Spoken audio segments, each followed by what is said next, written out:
Hello বন্ধুরা, কেমন আছেন আপনারা সবাই? আশা করি সবাই খুব ভালো আছেন। আজকে আমি আপনাদের 2025 সালে রিলিজ পাওয়া রোসারিও নামের একটি হরর মুভি সম্পূর্ণ বাংলায় এক্সপ্লেইন করে শোনাবো।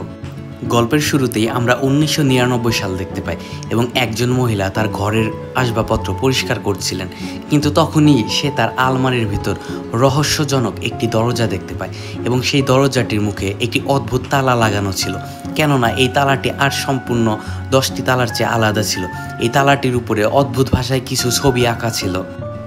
মহিলাটি ভাবতে থাকে এটি হয়তোবা তার দাদি রেখে গিয়েছিল এবং এটার ভিতরে কোনো জিনিস লুকায়িত আছে, কিন্তু পরবর্তীতেই সে ভাবতে থাকে তার দাদি তো অনেক দিন আগেই গত হয়ে গিয়েছে, সুতরাং তার নিজের থেকেই এই সব প্রশ্নের উত্তর খুঁজে বের করতে হবে।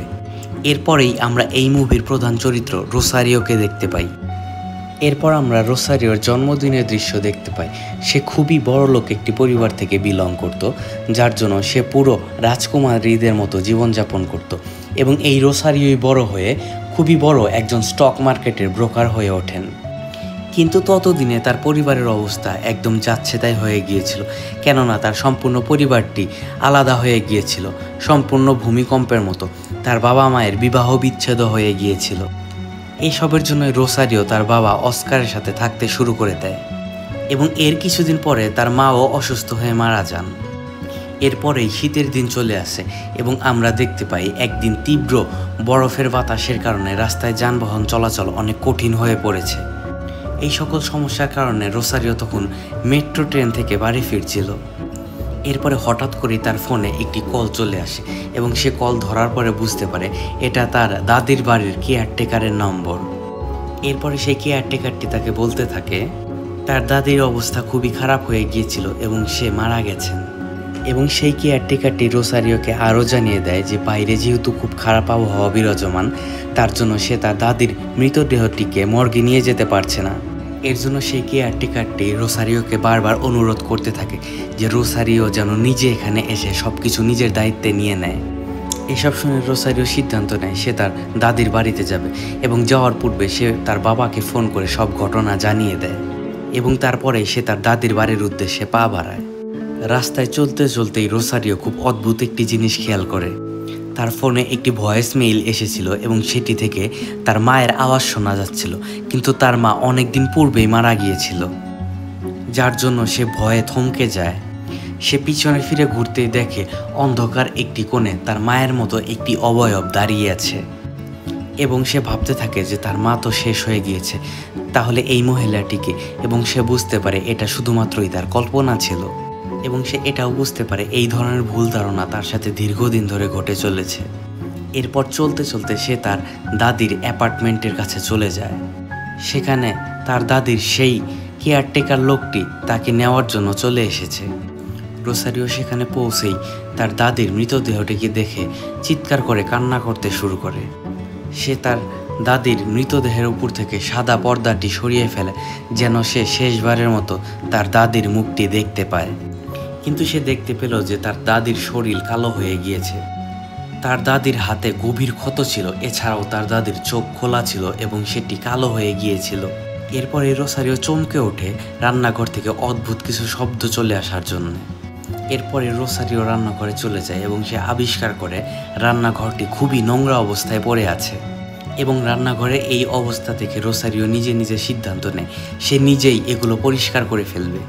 ঠিক তখনই বাইরে থেকে অ্যাম্বুলেন্সের আওয়াজ শোনা যাচ্ছিল এবং এটা দেখে রোসারিও ভাবতে থাকে অ্যাম্বুলেন্সটি হয়তোবা তার দাদির মৃতদেহ নিয়ে যেতে এসেছে, কিন্তু বাস্তব পক্ষে অ্যাম্বুলেন্সটি সেখানে দাঁড়ায়নি।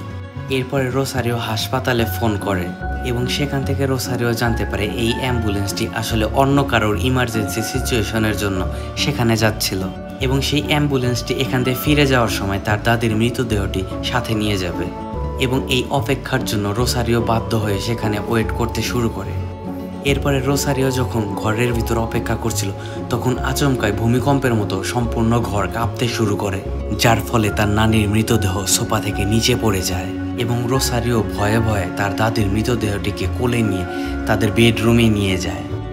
ঠিক এরই মধ্যে আরও একটি ভয়াবহ ঘটনা ঘটল, কেননা রোসারিও যখন তার দাদির মৃতদেহের পাশে বসেছিল তখনই সে অদ্ভুত কিছু পোকামাকড় দেখতে পায়।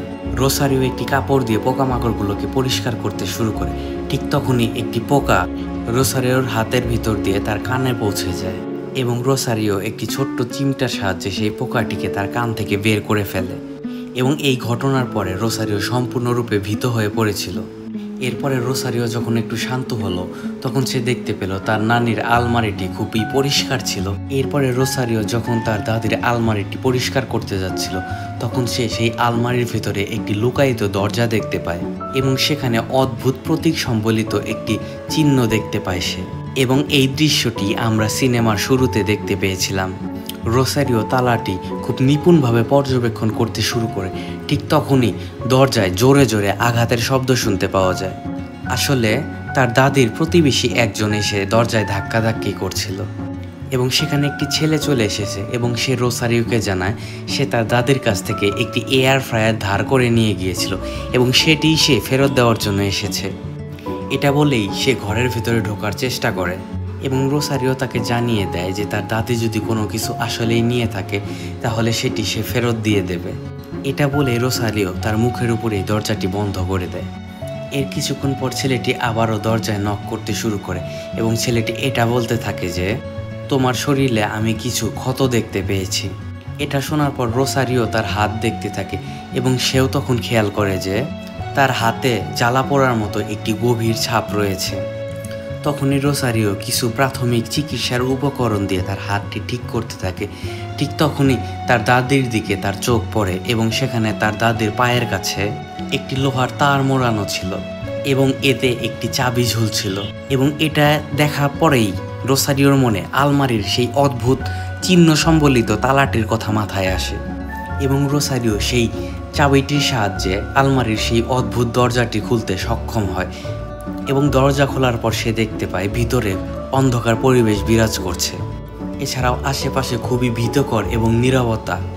এরপর রোসারিও একটি টর্চ হাতে নিয়ে সামনের দিকে এগিয়ে চলে এবং কিছুটা দূরে হাঁটার পরে সে একটি কালো জাদুর মতো কিছুটা অংশ দেখতে পায়। এটা দেখার পর রোসারিও আরও সতর্কতার সাথে সামনের দিকে এগিয়ে যেতে শুরু করে এবং সেখানে সে দাঁত, চুল এবং মানুষের আরও অদ্ভুত অদ্ভুত জিনিস দেখতে পায়। এসব দেখতে দেখতে রোসারিও মনে মনে খুবই ঘৃণা এবং ভয় অনুভব করতে থাকে এবং এই ভয়ঙ্কর ঘটনার ভিতরেই সে কাছাকাছি কিছু শব্দ শুনতে পায় এবং রোসারিও ভয়ে ভয়ে পিছনের দিকে ঘুরে তাকায় এবং রোসারিও ভয় পেয়ে সেই বাড়ির ভেতরে আবারও ফিরে আসে। এবার বাড়িতেও অদ্ভুত অদ্ভুত ঘটনা ঘটতে থাকে। রোসারিও বাড়িতে আসার পরেই বাড়ির সবগুলো ইলেকট্রিক বাল্ব নিভু নিভু করতে শুরু করে। এছাড়াও সম্পূর্ণ ঘর জুড়ে অদ্ভুত ভুতুরে আওয়াজ ভেসে আসছিল। এইসব পরিবেশের ভিতর রোসারিও খুবই অস্বস্তিতে পড়ে গিয়েছিল এবং সে এই অবস্থান থেকে বেরিয়ে আসার জন্য একটি নোট লিখেছিলেন এবং সেখান থেকে চলে যাওয়ার সিদ্ধান্ত নিয়েছিল। কিন্তু আগেই আমরা বলেছিলাম যে বাইরে আবহাওয়া মোটেও সুবিধা ছিল না, সেখানে প্রচণ্ড ঠান্ডা এবং তুষার ঝড় হচ্ছিল, যার জন্য রোসারিও সেখানে থেকে যেতে বাধ্য হয়। এরপরে সে প্রাইভেট কারের ব্যবস্থা করতে শুরু করে কিন্তু ক্যাব পরিষেবাও বন্ধ হয়ে গিয়েছিল, যার জন্য রোসারিও ভাবতে থাকে এবারও বা হয়তো তাকে মেট্রো ট্রেন ধরেই তার কাজ হাসিল করতে হবে। এরপরে রোসারিও সেই বাড়ি থেকে বেরিয়ে একটি মেট্রো স্টেশনে চলে যায় এবং সেখানে সে একটি ভয়ঙ্কর কুকুরের সামনাসামনি হয়।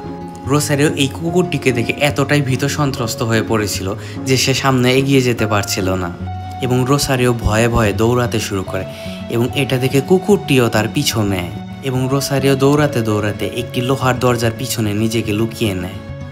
কিন্তু কুকুরটি রোসারিওর জ্যাকেট ধরে ফেলেছিল এবং রোসারিও নিজের জীবন রক্ষা করার জন্য সেই জ্যাকেটটি ছেড়ে দিতে হয়েছিল।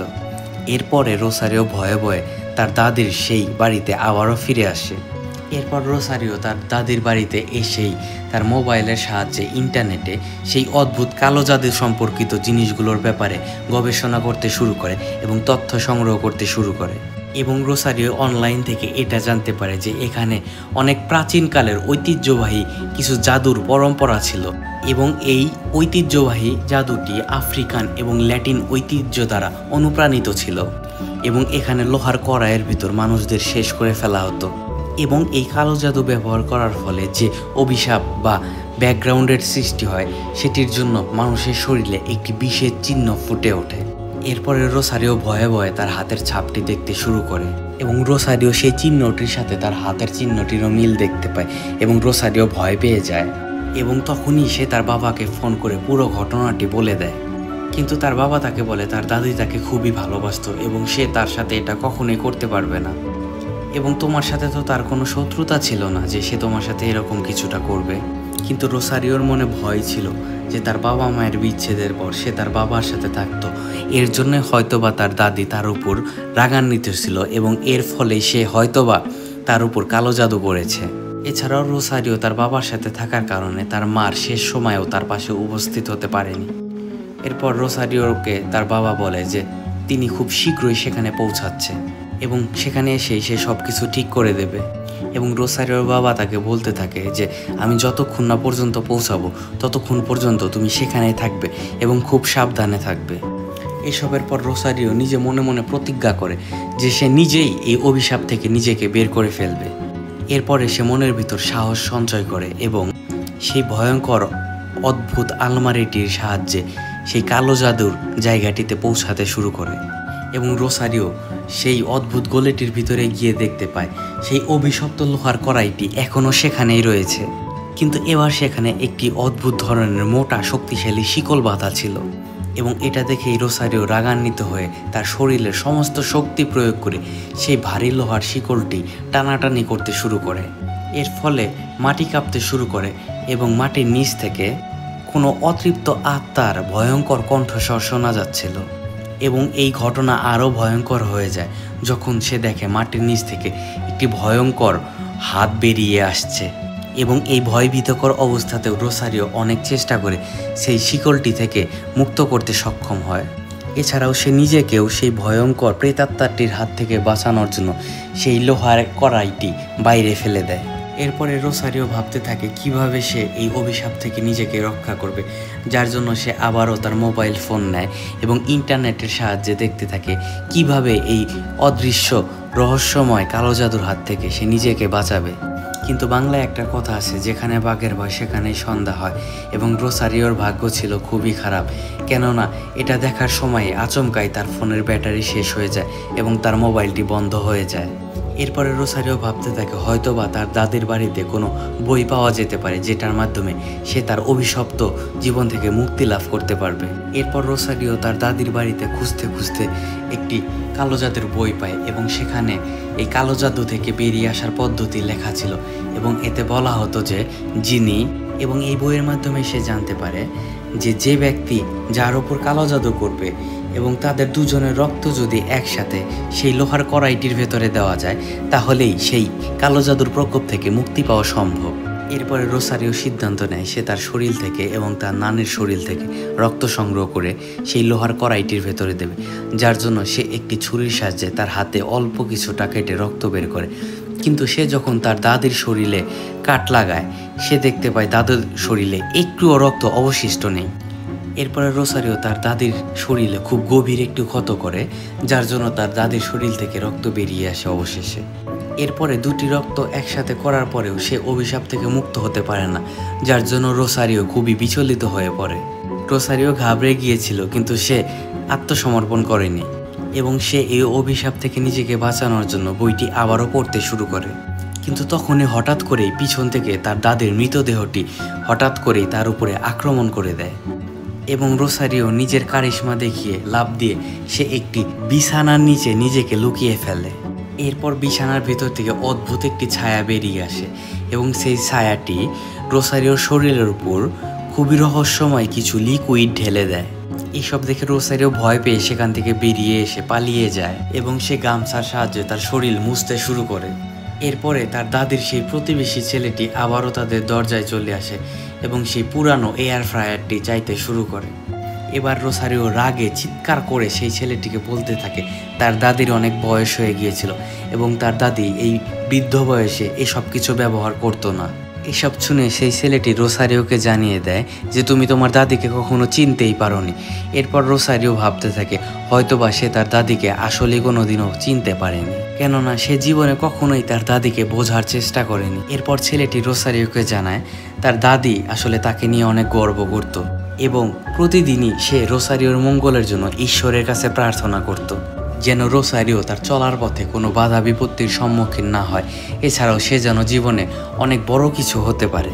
ছেলেটি রোসারিওকে জানায় সে তাদের বাড়ি থেকে কিছুটা দূরে থাকা সত্ত্বেও প্রতিদিনই তার দাদির এই প্রার্থনাগুলো শুনতে পেত। এগুলো শুনে রোসারিও নিজের ভিতরে অনুতপ্ত ফিল করে এবং সে ভাবতে থাকে তার দাদি হয়তোবা তাকে কখনোই অভিশাপ দেয়নি। এছাড়াও তার দাদি তার উপরে কখনো কালো জাদু করতেই পারে না। এবং রোসারিও ভাবতে থাকে হয়তোবা তার দাদি তার এই জীবনের উন্নতির জন্য কোনো অশুভ শক্তির সাথে কোনো লেনদেন করেছিল। এবং আমরা এর আগেও বলেছি যে এই ধরনের লেনদেন বা অশুভ শক্তিদের সাথে কিছু আদান প্রদান করলে সেগুলোর জন্য চরম মূল্য দিতে হয়। আসলে এই জিনিসগুলো তার দাদি তার ভালোর জন্যই করেছিল, কিন্তু কে জানতো এই ভালোর প্রতিদান স্বরূপ তাকে খুব চরম মূল্য জোগাতে হবে। আসলে তার দাদি তার নিজের আত্মাটিকে একটি রাক্ষসের কাছে বিক্রি করে দিয়েছিল এবং বিনিময়ে এটা চেয়েছিল যেন তার নাতিন অর্থাৎ রোসারিও জীবনে খুবই ভালো থাকে এবং অনেক উন্নতি লাভ করতে পারে। এবং সেই ভয়ঙ্কর দৈত্যটি আসলে তার দাদির আত্মাটিকে বন্দি রেখেছে এবং সে তাকে মুক্তি দিতে চাইছে না। এসবের পরে রোসারিও মনে মনে খুবই অনুতপ্ত বোধ করতে শুরু করে এবং রোসারিও এবার বইটি পড়ে বুঝতে পারে যে এই ধরনের যদি কোনো চুক্তি করা হয় তাহলে এটি আর পরবর্তীতে শেষ করা যায় না। এবং আমরা তো জানি প্রতিটি সমস্যারই কোনো না কোনো সমাধান থাকে, সেইভাবে এটিরও একটি সমাধান ছিল এবং সেই সমাধানটি এটি যে সেই ভয়ঙ্কর দৈত্যটিকে তার দাদির শরীরে চিরদিনের জন্য বন্দি বানিয়ে দিতে হবে। এরপরে রোসারিও সেই কালো জাদুর বইটি থেকে কিছু পদ্ধতি নিয়ে একটি বিশেষ রীতিনিয়ম শুরু করে দেয়।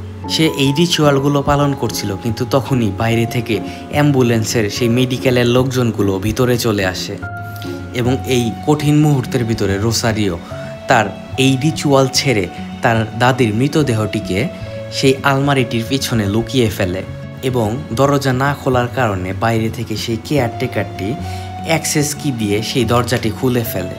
এরপরে সবাই ভিতরে এসে সেই মৃতদেহটিকে দেখতে পাচ্ছিল না। অপরদিকে লুকানো ঘরে রোজারিও খুবই অদ্ভুত ফিলিং পাচ্ছিল, কেননা সে অনুভব করতে থাকে সেই রাক্ষসটি হয়তোবা তার আশেপাশেই আছে। এরপরেই হঠাৎ করেই সেখানে সেই রাক্ষসের মূর্তিটি চলে আসে এবং এটা দেখেই রোজারিওর দম বন্ধ হওয়া শুরু হয়ে যায়। অতিরিক্ত ভয়ভীত এবং আতঙ্কের কারণে রোসারিও চিৎকারও করতে পারছিল না। এরপর সবাই মিলে সেই আলমারিটির পেছন থেকে কিছু শব্দ শুনতে পায়, কিন্তু তারা সবাই মিলে যখন সেই আলমারিটি খোলে তখন তারা সেখানে কিছুই দেখতে পায় না। এরপর সবাই মিলে অনেক খোঁজাখুঁজি করার পরেও যখন সেই মৃতদেহটিকে খুঁজে পায় না তখন তারা সিদ্ধান্ত নেয় যে এখানে সময় নষ্ট না করে তারা চলে যাবে। এরপর রোসারিও অনেক কষ্টে নিজেকে স্বাভাবিক করে এবং তার দাদির বেঁচে যাওয়া অবশিষ্ট কাপড়গুলোকে নিয়ে সে বাইরে বেরিয়ে যেতে শুরু করে, যেন সে বাইরে গিয়ে অন্য কোনো সুবিধা করতে পারে এই অভিশাপ থেকে মুক্তি পাওয়ার জন্য। এরপরে সে চারিদিকে খুঁজতে থাকে, কিন্তু কোথাও সে রাক্ষসের কোনো চিহ্নও দেখতে পায় না। এছাড়া তার দাদিরও আত্মার কোনো হদিস করতে পারে না। এর পরবর্তী দৃশ্যে আমরা দেখতে পাই তাদের পুরো ঘরটি অদ্ভুতভাবে আবারও ভূমিকম্পের মতো কাঁপাকাঁপি শুরু করে দিয়েছে। এরপরে রোসারিও আবারও বসার চেষ্টা করে এবং উপরের দিকে তাকায় এবং রোসারিও উপরের দিকে তাকাতেই দেখতে পায় তার দাদির মৃতদেহটি আকাশে ঝুলছে। এরপর রোসারিও দৌড়ে তার নানিকে রক্ষা করতে চেষ্টা করে, কিন্তু সে কোনো কিছুই করে উঠতে পারে না। এর পরবর্তীতেই হঠাৎ করে তার দাদির মৃতদেহটি উড়ে এসে তার শরীরের উপরে পড়ে। অনেক কষ্টে রোসারিও নিজেকে মুক্তি করে নেয়। এরপর সে বুঝতে পারে তাকে আবারও সেই আচরণগুলো শুরু করতে হবে, যেন সে এই অদ্ভুত জিনিসগুলোকে বন্দি বানিয়ে রাখতে পারে। কিন্তু রোসারিও যখনই সেই মন্ত্রগুলো পড়তে শুরু করে ঘরে অদ্ভুত ঘটনা আবারও ঘটতে শুরু করে এবং পূর্বের ন্যায় এবারও ঘরের সবগুলো লাইট নিভু নিভু করে মিটমিট করতে শুরু করে। এসব দেখে রোসারিওর মাথা ঘুরতে শুরু করে এবং রোসারিও এবার তার সামনে অদ্ভুতভাবে তার দাদির নয় বরং তার মায়ের মৃত আত্মাটিকে সামনে দেখতে পায়, যেটা রোসারিওর দিকেই এগিয়ে আসতেছিল। রোসারিও জানতো যে এটা তার আসল মা নয়, কিন্তু অনেকদিন পরে তার মায়ের এরূপ প্রতিকৃতি দেখেও সে আবেগাপ্লুত হয়ে পড়ে। রোসারিও আসলে তার মায়ের মৃত্যু নিয়ে অনেক দুঃখী ছিল এবং সে মনে মনে অনেক অনুতপ্তও ছিল, কেননা সে তার মায়ের শেষ সময় তার পাশে উপস্থিত হতে পারছিল না। এসব ভাবতে ভাবতেই আচমকাই রোসারিওর সামনে সেই ভয়ঙ্কর রাক্ষসটি তার নিজের রূপে আবির্ভূত হয়। এরপরে সেই রাক্ষসটি রোসারিওর উপর আক্রমণ করে দেয়। রোসারিও নিজেকে বাঁচানোর জন্য এদিক সেদিক ভাগতে থাকে, কিন্তু সে সেখানেই যাচ্ছিল এবং সেই রাক্ষসটিও তার পিছু করছিল। এত প্রতিকূল পরিবেশের ভিতরেও রোসারিও সেই বইটি আবারও হাতে তুলে নেয় এবং মন্ত্র পড়তে শুরু করে, যেন সে সেই রাক্ষসটিকে তার দাদির শরীরে সম্পূর্ণরূপে বন্ধ করে ফেলতে পারে। এবং ধীরে ধীরে যখন তার মন্ত্র পড়া শেষ হয়, তখন ধীরে ধীরে রাক্ষসটির আত্মা তার দাদির শরীরে এসে পৌঁছায়। এরপরে রোসারিও স্বস্তির নিঃশ্বাস ফেলে। এরপরেই সকাল হয়ে যায় এবং সকালেই তার বাবা সেই অ্যাপার্টমেন্টটিতে চলে আসে এবং এর একটু পরে রোসারিও লক্ষ্য করে তার হাতে যে কালো জাদুর চিহ্নটি ছিল সেটিও গায়েব হয়ে গিয়েছে। এরপর রোসারিও তার বাবাকে সেই সত্যি ঘটনাটি জানিয়ে দেয় যে তার দাদি আসলে তার ক্ষতি চায়নি, এছাড়াও তার দাদি তার উপরে কোনো প্রকার কালো জাদু করেনি। আসলে হয়তোবা তার দাদি তার ভালোর জন্যই কিছু শয়তানের সাথে নিজের আত্মার বিনিময় প্রথা করেছিল। এছাড়াও সে তার বাবাকে জানিয়ে দেয় যে প্রতিদিনই সে ঈশ্বরের কাছে তারই উন্নতি এবং সুস্বাস্থ্যের জন্য প্রার্থনা করত। আসলে অভিশাপ বা কালো জাদু অন্য কেউ করেছিল। এর একটু পরে আমরা দেখতে পাই অ্যাম্বুলেন্সে করে সেই মেডিকেল টিমের লোকজন চলে এসেছে এবং এবার তারা অর্থাৎ রোসারিওর দাদির শরীরটিকে নিয়ে যায় এবং এর কিছুক্ষণ পরে রোসারিও এবং তার বাবা মিলে তার দাদির সম্পূর্ণ বাড়িটি পরিষ্কার করতে শুরু করে এবং তারা বাড়ি পরিষ্কার করতে করতে সেই এয়ার ফ্রায়ারটিও দেখতে পাই, যেটি সেই ছেলেটি দুইবার চাইতে এসেছিল রোসারিওর কাছে। এবং রোসারিও ভাবতে থাকে জীবনে সে কখনোই তার দাদিকে বুঝতে পারেনি এবং চিনতেও পারেনি। এরপর রোসারিও পুরনো ছবিগুলো দেখছিল এবং সে সেখানে তার বাবার হাতে অদ্ভুত কিছু নিশানা দেখতে পায়। এরপরে রোসারিও সেই আলমারিটির কাছে যায় এবং সেই গোপন দরজাটি খুলে ফেলে এবং এই গোপন দরজাটির পিছনে তার বাবা খুব শান্তভাবে বসেছিল। এবার রোসারিও সম্পূর্ণ ঘটনাটি বুঝতে পারে আসলে অভিশাপটি তার বাবাই তাকে দিয়েছিল, কেননা তার বাবা জানতো যে তার মা একটি অদ্ভুত রিচুয়ালের সাথে সংযুক্ত ছিল এবং সে গোপনেই এই কাজটি করেছিল। এবার আমি ঘটনাটি বুঝিয়ে বলি। রোসারিওর বাবা আসলে চেয়েছিল তার মেয়ে যেন সুখে শান্তিতে থাকে, যার জন্যই সে তার মেয়ের উপর কালো জাদু করেছিল। কিন্তু কালো জাদু কিছু সময়ের জন্য ভালো হলেও পরবর্তীতে সেটি খুবই খারাপ প্রভাব নিয়ে আসে এবং এসব যখন রোসারিওর দাদি জানতে পারে, তখনই সে সিদ্ধান্ত নেয় যে নিজের জীবনের বিনিময়ে হলেও এবং নিজের আত্মাকে বন্দি বানিয়ে রাখতে হলেও সে তার ছেলে এবং নাতিনের ভালো করবে। এবং সে প্রতিদিন তার শরীর থেকে রক্ত বের করে সে দৈত্যদের খাওয়াতো এবং এর মাধ্যমেই সে কিছুদিনের জন্য হলেও এই অশুভ শক্তিগুলোকে আটকে রাখতে পেরেছিল। পরবর্তীতে যখন তার দাদি মারা যায়, তখন সে রোসারিওকেই তাদের নিশানা বানিয়ে নেয়। এসব শুনতে শুনতে এবং ভাবতে ভাবতে রোসারিও দেখতে পায় তার বাবার চোখ অদ্ভুত আভা দেখা দিচ্ছে এবং এটা বোঝা যাচ্ছিল তার বাবাকে হয়তোবা কোনো অশুভ শক্তি নিজের আয়ত্তে নিয়ে নিচ্ছে। এবং রোসারিওর বাবার মুখ ধীরে ধীরে পৈশাচিক নিষ্ঠুরতার আকার নিতে শুরু করে। এসব দেখে রোসারিও ভয়ে চিৎকার করে সেই ঘর থেকে বাইরে বেরিয়ে যায় এবং দরজা বন্ধ করে দেয়। এবং এর ভিতরে তার বাবা আর মানুষ নেই, সে একটি ভয়ঙ্কর শক্তিতে পরিবর্তিত হয়ে একজন রাক্ষসীতে রূপান্তরিত হয়েছে। সে দেওয়ালটি পার করে রোসারিওর সামনে এসে যায়। এবার রোসারিও ভয়ে চিৎকার করে মাটিতে পড়ে থাকা একটি ছুরি হাতে উঠিয়ে নেয় এবং নিজেকে বাঁচানোর জন্য প্রস্তুত করে নেয়। কিন্তু একজন সাধারণ মানুষ কিভাবে এই ভয়ঙ্কর অদ্ভুত শক্তিগুলোর বিরুদ্ধে লড়বে? এবং এর ভিতরেই তার বাবা তাকে আগুনের পাশে ঠেলতে শুরু করে। এর ভিতরে তাদের প্রতিবেশী সেই ছেলেটি সেখানে চলে আসে এবং রোসারিওকে রক্ষা করে নেয়। সেই ছেলেটি অনেক চেষ্টা করে তার বাবার হাত থেকে রোসারিওকে বাঁচানোর জন্য, কিন্তু তার বাবা এতটাই শক্তিশালী ছিল যে ছেলেটি তার কোনো ক্ষতিই করতে পারছিল না। এবং হাতাহাতির এক পর্যায়ে রোসারিওর বাবা সেই ছেলেটিকে মাটিতে ছুঁড়ে ফেলে দেয় এবং খুব নির্মমভাবে সেই ছেলেটিকে সেখানেই শেষ করে ফেলে। এবং রোসারিও একটি সুযোগের অপেক্ষা করছিল এবং সে সুযোগ বুঝে তার বাবাকে সেই ছুরিটির সাহায্যে সেখানে শেষ করে ফেলে। এবং রোসারিওর বাবার রক্ত সেই অদ্ভুত কড়াইটির ভিতরে পড়ে এবং সে সেখানেই শেষ হয়ে যায়। গল্পের শেষে আমরা দেখতে পাই রোসারিও তার নিজের উদ্যোগে একটি বড় কোম্পানি দাঁড় করিয়েছে এবং ধীরে ধীরে সে তার লক্ষ্যের দিকে এগিয়ে যাচ্ছে এবং সে সফলও হয়েছে। এবং এগুলো দেখে এটা মনে হচ্ছিল হয়তোবা সেই অভিশাপ বা কালো জাদুর প্রভাব এখনও সম্পূর্ণরূপে শেষ হয়ে যায়নি, কেননা প্রতিদিন রাতে এখনও রোসারিও কিছু অদ্ভুত শব্দ শুনতে পেত। আসলে এই পুরো মুভিটির গল্প একটি ঘরের ভিতরেই শ্যুট করা হয়েছিল এবং সেখানে অনেক রহস্যময় অনুভূতির জন্ম হয়েছিল। আপনি যদি এই গল্পটি ভালোভাবে ফিল করতে চান তাহলে ভিডিওটি অবশ্যই একবার মাঝরাতে দেখবেন। তো বন্ধুরা, কেমন লাগলো আমার আজকের এই ভিডিওটি যদি ভালো লাগে তাহলে আমার চ্যানেলটিতে একটি সাবস্ক্রাইব করবেন। এছাড়াও ভিডিওতে একটি লাইক, কমেন্ট এবং শেয়ার করবেন। বন্ধুরা ভালো থাকবেন আপনারা সবাই। পরবর্তী ভিডিও নিয়ে খুব শীঘ্রই আবার আপনাদের সামনে হাজির হব।